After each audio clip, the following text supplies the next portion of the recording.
chicos, ¿qué tal estáis? Bienvenidos un día más a mi canal. No llevo la misma ropa que en el libro anterior, que en el vídeo anterior, es toda una ilusión óptica. Y hoy vamos a hablar de un tema muy interesante y a la vez muy triste y que ha hecho llorar a muchos autores y que es la corrección del manuscrito. Así que, vamos allá. Pues bien, yo la primera vez que me enfrenté a la corrección del manuscrito de una novela fue cuando autopubliqué mi libro El nombre de Lady Macbeth, que es esa preciosidad que hay allá atrás. También os hablaré de mi experiencia autopublicando en un vídeo más adelante. Y el caso es que yo ya había escrito varias novelas antes de esta, pero nunca me había puesto en serio a corregirlas. A lo mejor las había releído una vez, pero no me había lanzado a corregir en serio. Y el caso es que cuando terminé esta, como mi intención era publicarla, pues dije, pues le voy a echar una pasada, ¿no? Pero yo pensaba que la iba a releer, pues a ver si me había saltado una coma, o sea, cosas de estas. Y me di cuenta de que no, o sea, de que la corrección es un trabajo importantísimo, pero es que no os podéis imaginar lo importante que es. Y yo además, como tenía, bueno, a mi editora y tal, mi editora también me lo corregía y me pasaba las cosas que ella pensaba que debía cambiar o que podía mejorar. Por lo tanto, tuve como una corrección especialmente intensiva y de ahí aprendí un montón. El caso es que yo pensaba que la corrección del libro era como una cosa accesoria, sin embargo creo que es casi la parte más importante del proceso de escritura después de lo que es escribir en sí. Y que a veces incluso la corrección puede llevar mucho más tiempo que escribir el propio libro. Esto depende un poco si eres escritor de mapa o escritor de brújula, porque los escritores de mapa, al tenerlo todo más planeado, suelen ir más deprisa. Pero bueno, yo por ejemplo, al ser escritora de brújula, puede que tarde casi el mismo tiempo, entre pitos y flautas, en escribir el libro que en corregirlo. O sea, es una pasada. Yo dividiría en porcentajes cómo distribuyo mi tiempo como escritora yo. 20% planificación, un 45% escritura y un 35% corrección. Vamos a dejarlo ahí. He hecho bien las cuentas, bueno, soy de letras. El caso es que la corrección de verdad es tan importante que nos puede expresar cuánto. O sea, los libros que no están bien corregidos son una mierda. Es decir, o sea, cualquier libro sin corregir, ya, o sea, aunque futuramente vaya a ser un bestseller, es una mierda.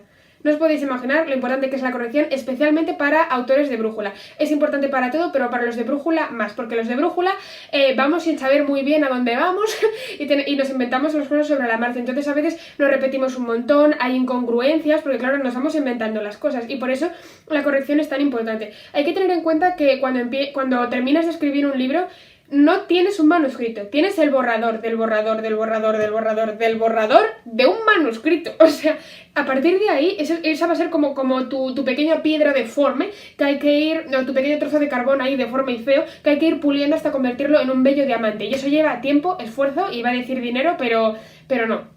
Ya está. La verdad es que la mayoría de los libros que yo considero malos o que considero que no son buenos libros, creo que muchos de ellos se podría haber solucionado con una buena corrección, porque hay libros de verdad que se nota que no han sido bien corregidos, que no han tenido también a lo mejor lectores cero, que hablaremos de ello más adelante, y que les digan, oye mira, esto no me gusta, esto no tiene sentido, esto se hace muy pesado.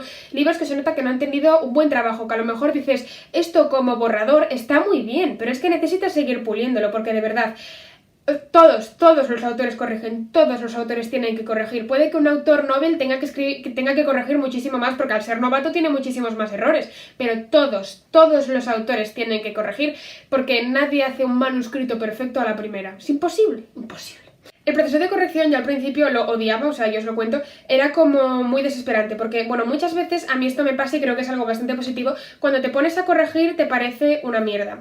Y esto es positivo porque quiere decir que has mejorado como escritor y que si te pusieras a escribir tu historia o a reescribir tu historia ahora, la escribirías mejor, por eso tienes que corregirla. El caso es que, claro, cuando te pones a corregir, a mí me pasa siempre, lo cual es positivo porque significa que por lo menos avanzo, me parece todo una mierda. Entonces, claro, al principio puede ser muy desesperante de decir, o sea, a lo mejor llevo 3 meses escribiendo esto y ahora me doy cuenta de que es una bazofia, pero el proceso de corrección te enseña muchísimo. Siempre se dice que para ser buen escritor hay que leer mucho y escribir mucho, y yo añadiría que hay que corregir el doble, porque de verdad, o sea, te ves tus propios errores, ves en qué tienes que mejorar. A veces podemos estar un poco ciegos y no nos damos cuenta, y por eso es muy necesario darlo a leer a otras personas, y sobre todo personas que entiendan un poco de literatura. Pero de verdad que corrigiendo sobre tu propio manuscrito, cambiando las cosas, viendo lo que queda mejor, se aprende que no veas. Es muy importante que antes de ponerte a corregir tu manuscrito, porque créeme, tendrás que corregirlo varias veces, lo dejes reposar. Es decir, no puedes justo terminar de escribir una historia y ponerte a corregirla inmediatamente después, que fue el error que cometí yo con El nombre de Lady Macbeth. No puedes, porque lo digo yo y ya está. No, pero no puedes porque tienes una conexión emocional con tu libro. Es decir, es tu bebé, lo acabas de terminar, tienes las cosas aquí, o sea, tienes la historia justo aquí, porque te conoces todo, te sabes los personajes al dedillo, sabes lo que pasa, has memorizado párrafos enteros, o sea, tienes la historia aquí y necesitas tenerla por lo menos aquí para verla con perspectiva y ver de verdad los errores que tiene. Entonces tienes que dejarla reposar. La gente recomienda dejarla reposar 3, 6 meses. A mí esto me parece un poco demasiado.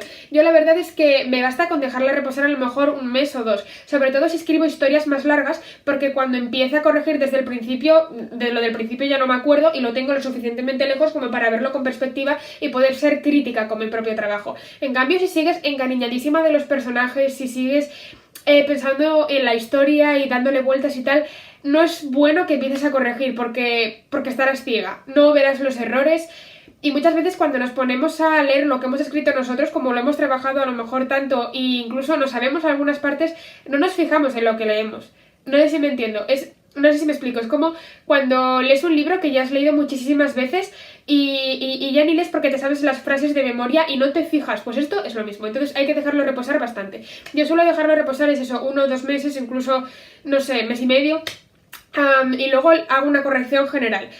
Luego los voy a dejar reposar a lo mejor otras 2 semanas a lo mejor y hago otra corrección fijándome más en los personajes, porque yo al ser escritora de brújula muchas veces los personajes se me van un poco de las manos y voy conformando su personalidad a medida que avanza el libro. Entonces a lo mejor tengo que hacer que su personalidad case al principio y al final del libro porque puede que se diferencien un poco. Y luego suelo hacer otra corrección fijándome tan solo en los diálogos y leyéndolos en voz alta. Esto hay diferentes técnicas y cada autor utiliza la que mejor le venga. Hay autores, por ejemplo, que hacen una corrección tan solo fijándose en la ambientación, otra tan solo en los personajes y otra tan solo en los diálogos, leyéndolos en voz alta, que yo os digo que es muy útil porque al final un diálogo es una conversación y conversamos, adivinad cómo, en voz alta. A mí también me sirve muchísimo, no suelo hacer una primera corrección, es decir, en voz baja, ¿vale? Solo leyendo, y luego la segunda corrección, en la que a lo mejor también me fijo más en los personajes, la hago siempre en voz alta. Esto a mí me ayuda muchísimo porque no sé, yo pillo muy bien como el ritmo de las palabras y el ritmo de las frases, entonces me ayuda a decirlo en voz alta. Yo peco bastante de hacer frases demasiado largas y entonces si leo en voz alta me doy cuenta de que me falta el aire para terminar una frase y que debería poner un punto o una coma por el medio. También me hace darme cuenta de eso, del ritmo que lleva la narrativa, de si en este capítulo Inma no está pasando nada, tienes que meter algo interesante, o de cómo suenan las palabras, o de cómo tienen que sonar los diálogos, por supuesto. Yo como tengo un estilo bastante descriptivo, es decir, no soy muy de diálogos, no tengo un estilo sencillo, sino que es más bien lo contrario, y me enrollo mucho con las descripciones y tal, y tengo tengo más o menos prosa poética, una cosa parecida y deforme, pues me ayuda muchísimo leer en voz alta porque me hace darme cuenta, me hace ver la musicalidad de las palabras y si queda bien estéticamente lo que he escrito. Pero esto yo os digo, o sea, cada cual como pueda, es un proceso muy personal, tanto el de escritura como el de planificación como el de corrección, y al final cada autor tiene que ceñirse a lo que le sirva a él. Yo pasé por diferentes fases, evidentemente, hasta que encontré la fórmula que a mí me servía para corregir y sentirme cómoda y no querer sacarme la piel a tiras. Como ya os digo, es un proceso bastante largo porque entre corrección y corrección hay que dejar pasar algunas semanas por lo menos, y además si es un manuscrito bastante largo pues tardas bastante en leerlo, ¿no? Y bueno, vas lento porque no solo lees sino que también pues corriges o reescribes frases o whatever. Hay autores que, por ejemplo, como Crisma Acevedo, que os dejaré su Instagram también por abajo, que es la autora de Báculo y Espada, lo que hace ella es estructurar sus libros como de una forma muy sencilla y luego ya en la corrección los embellece o los pone bonitos, por así decirlo.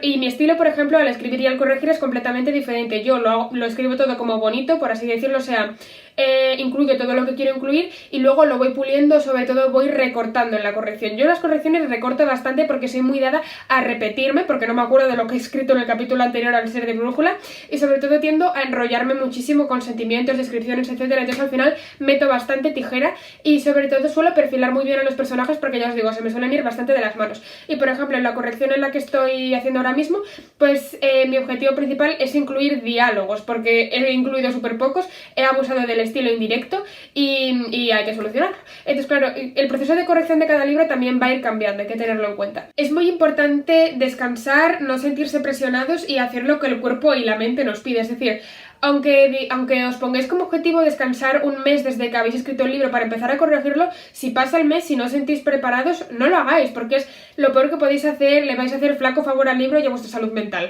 O sea, yo muchas veces, me ha superado el proceso de corrección y he dicho, me estoy desesperando, tengo que dejar pasar más tiempo. Es más, con este libro que estoy corrigiendo ahora mismo, empecé a corregirlo demasiado pronto y me di cuenta porque la historia me parecía preciosa, me parecía todo maravilloso y me parecía que era el próximo bestseller.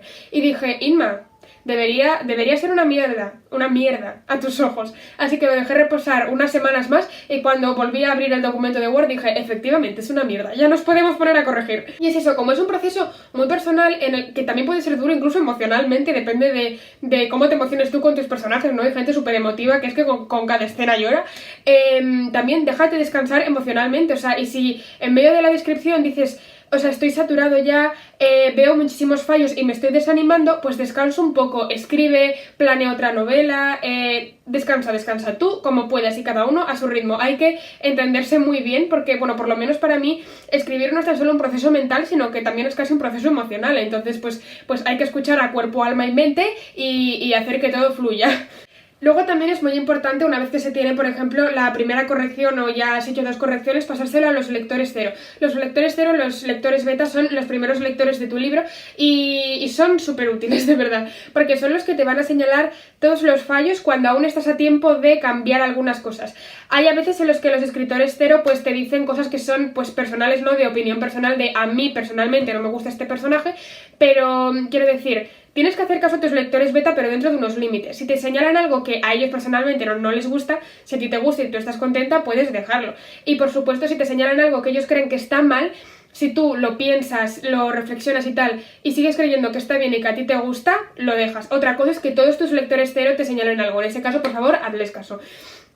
Y bueno, es recomendable, por supuesto, que sean personas objetivas y que sean personas, por supuesto, que les guste leer y que tengan bastante experiencia pues leyendo libros y sepan distinguir pues en lo que es una buena trama de una mala trama, que sean un poco exigentes sobre todo. Yo tengo una lectora cero, Crisma Acevedo, de nuevo, que es muy exigente y a veces me machaca y me hace llorar, pero me ayuda muchísimo porque es la que más me exige. Yo, por ejemplo, también, bueno, se lo doy a diferentes amigas mías que son bastante más benevolentes, aunque yo les digo, sé mala conmigo, y hay confianza para que sean malas conmigo, pero sin embargo la que más me exige es Chris y yo se lo agradezco porque me gusta que me exijan y creo que es positivo para todos los autores, que te exija una persona que ha leído mucho y que sabe mucho y que saques todo el potencial posible a tu novela.